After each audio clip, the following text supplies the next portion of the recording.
Halo teman-teman, jumpa lagi. Kali ini kita masih seperti biasa, kita ngebahas mengenai driver ojek online. Jadi, untuk pembahasan kali ini yang berhubungan dengan rating terhadap orderan, apakah ada pengaruhnya atau tidak. Kemudian yang berhubungan dengan kena PTO. Yang selanjutnya mengenai algoritma dari driver ojek online. Nah, di video kali ini bakal kita akan bahas. Makanya tonton terus video ini sampai terakhir dan jangan lupa untuk di-like ya, di-subscribe, dan kalau ada pertanyaan silakan di kolom komentar. Oke, langsung saja kita bahas ya.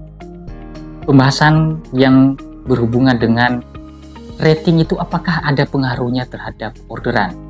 Kita harus tahu dulu bahwa driver ojek online dia itu bekerja melalui aplikasi ya. Artinya kita bekerja dengan bantuan aplikasi.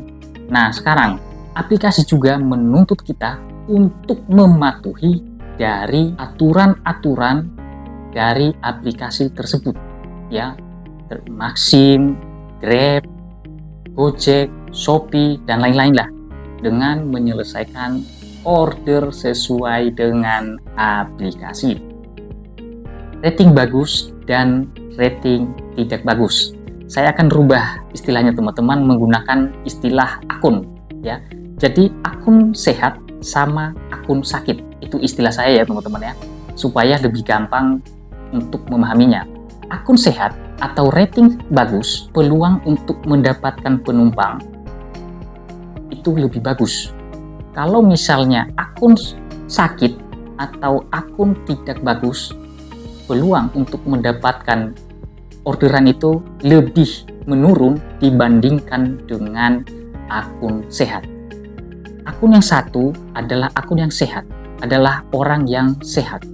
Kemudian driver yang satu adalah akun yang sakit dan kita anggap adalah orang sakit. Kedua-duanya driver ini kita suruh mereka untuk lari, untuk menangkap dari orderan itu. Kira-kira yang lebih cepat siapa? Orang sehat atau orang sakit? Akun yang sehat atau akun yang sakit? Kira-kira gimana teman-teman? Pasti kalian sudah tahu jawabannya. Jadi kayak gitu ya teman-teman ya, pengaruhnya terhadap rating. Atau akun rating yang bagus, akun rating yang tidak bagus gitu ya. Berikutnya yang berhubungan dengan kena PTO, solusinya gimana? Karena ini kan ada teman kita yang nanya. Nah, teman-teman yang mengalami kena PTO, kalau bisa fokus untuk memperbaiki akun kalian, memperbaiki rating kalian ya. Berarti cari order lebih banyak supaya PTO-nya bisa hilang. Ya, teman-teman tahu kan kalau satu PTO untuk menghilangkannya itu kita harus menyelesaikan order 30 order. Itu baru hilang satu. Kalau misalnya ada 3 kali 30. Jadi kita harus nyari 90 orderan baru bisa hilang yang 3 PTO itu. Jangan hanya fokus pada penumpangnya saja.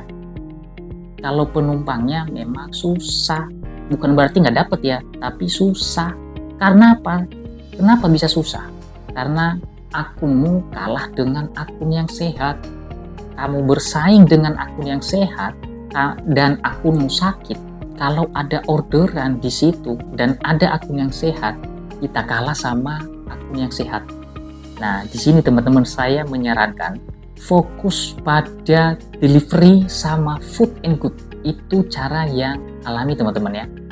Biar PTO-nya hilang dulu sehingga kalian nanti bisa bersaing dengan yang lain. Dan kalau cara yang tidak alami saya tidak merekomendasi ya teman-teman ya. Resikonya pasti kalian tahu ya. Potensi kalian untuk diblokir atau disuspend itu juga ya kalau ketahuan habis. Ya, makanya saya tidak mau rekomendasi ya gitu. Oke, untuk pembahasan yang selanjutnya mengenai yang berhubungan dengan algoritma driver ojek online. Banyak driver yang mengatakan algoritma Maxim sekarang ini sudah berubah, bukan seperti yang dulu. Radius dari 500 meter, ada yang 300 meter aja nggak masuk autopitnya, nggak masuk otomatis, penumpang nggak dapat, kita cocol pun nggak masuk. Kenapa bisa begitu ya? Kenapa radius 300 meter, 500 meter kok tidak masuk otomatis ya? Kita nyocol aja juga tidak masuk, teman-teman.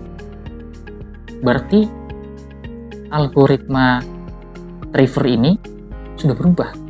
Ya mungkin ada pengembangan aplikasi ya, sehingga para teman-teman driver itu berasumsi bahwa sepertinya algoritma dari Maxim itu sudah berubah. Yang membedakannya adalah kalian sadar atau tidak, sekarang ini hari demi hari, minggu demi minggu, bulan demi bulan, tahun demi tahun, perbaru itu banyak sekali. Setiap hari bertambah terus, sehingga teman-teman, saingan kita itu juga semakin banyak. Lah, apa kaitannya dengan radius 300 meter sama 500 meter? Kenapa nggak dapat? Padahal itu radiusnya dekat banget, teman-teman. Kenapa?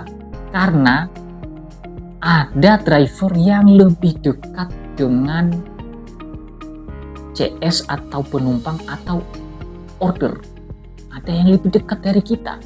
Yang duluan dapat itu adalah driver yang lebih dekat dengan CS, dengan penumpang, dengan order itu sendiri. Sedikit saya akan tarik ke belakang ya teman-teman mengenai rating tadi. Kita di radius 300 meter dan akunnya sehat. Kemudian ada yang lebih dekat dengan si CS atau penumpang tadi, tapi akunnya sakit. Peluang order tersebut yang tadi jaraknya 300 meter itu sebagai akun yang sehat itu punya peluang untuk mendapatkan, teman-teman. Nah, ada yang lebih dekat dari CS itu tapi akunnya sakit. Sementara kita akunnya sehat tapi radiusnya agak lebih jauh dikit. Kira-kira yang punya peluang untuk mendapatkan orderan itu siapa? Kalau saya sendiri mengatakan punya peluang bagi akun yang sehat. Tapi teman-teman, walaupun ya, misalnya kita ini sehat nih, tapi di sini juga ada yang sehat selain dari yang tadi itu. Dia yang kena, kenapa? Karena dia lebih dekat dari si CS atau si penumpang itu. Makanya kita teman-teman, sebisa mungkin kita akan menempatkan spot kita itu untuk mendekati kira-kira peluang dari si CS itu ada di mana, penumpang itu kira-kira ada di lokasi itu, ya kita sebisa mungkin akan kita mendekat ke sana. Kita kan belum tahu kalau di sana itu ada driver yang melintas, ada yang ngetem, dan yang melintas itu sama yang ngetem ternyata akunnya bagus. Oke, gitu aja ya teman-teman ya untuk pembahasan kali ini. Dan apabila ada kata-kata yang kurang berkenaan, saya mohon maaf. Gimana, Gacor? Angkut.